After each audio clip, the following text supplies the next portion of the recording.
Hello everyone! Katulad ko ba kayo na big fan ng Canadian TV series na Anne with an E? At isa din ba kayo sa nangangarap na mapasyalan ang Prince Edward Island? If yes, well, para sa inyo ang video na ito.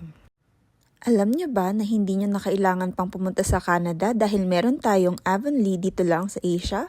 Yes, at ito ay ang tinatawag na Canadian World na nasa Ashibetsu, Hokkaido, Japan.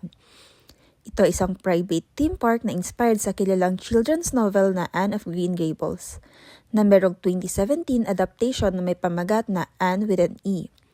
Sumikat ang park na ito noong mid-1990s na binibisita ng halos 8,000 katao sa isang araw. Ngunit ang private theme park na ito ay nabankrupt noong 1997 dahil sa Asian economic crisis at dahil na din sa harsh na winter season sa Hokkaido. Ito ay unti-unting humina hanggang sa tuluyan na itong magsara at maabandona. Mula noon ay ang municipality na ng Ashibetsu, Hokkaido ang namamahala dito at sa ngayon ay sinusubukan ulit nilang pasiglahin ang turismo dito. Kaya tara, samahan ninyo akong pasyalan ang Canadian World.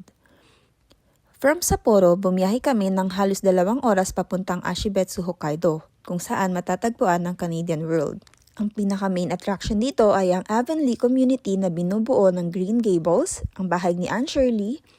Ito ay faithful reproduction ng original Green Gables sa Canada. Mula sa infrastructure hanggang sa pinakamaliit na detalye ng bahay na ito ay kopyang-kopya mula sa original. Halika at silipin natin ang loob ng Green Gables. Sa first floor ay ang living room, dining room, ang kanilang kusina at ang kwarto ni Matthew Cuthbert. Makikita din ninyo dito ang larawan ng author ng Anne of Green Gables na si Lucy Maud Montgomery. Sa second floor naman ay ang kwarto ni Marilla, ang sewing room at syempre ang kwarto ni Anne Shirley. Dito siya madalas mangarap or mag-daydream na siya ay si Princess Cordelia. Makikita din sa kwarto ni Anne Shirley ang kanyang pinakamamahal na puff sleeves. Few steps away naman from Green Gables ay ang bahay ng bosom friend ni Anne na si Diana.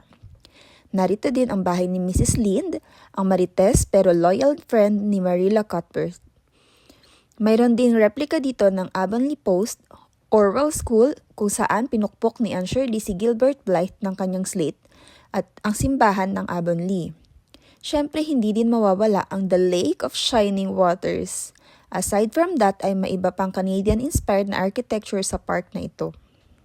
Ang Canadian World ay sarado tuwing winter at nag-ooperate lamang tuwing mid to late April hanggang late autumn or October, tuwing Saturday, Sunday, and holiday. Free ang entrance fee pero walang direct na public transportation kaya kailangan ninyong magpunta dito by car. Hanggang dito na lang. Thank you sa panonood!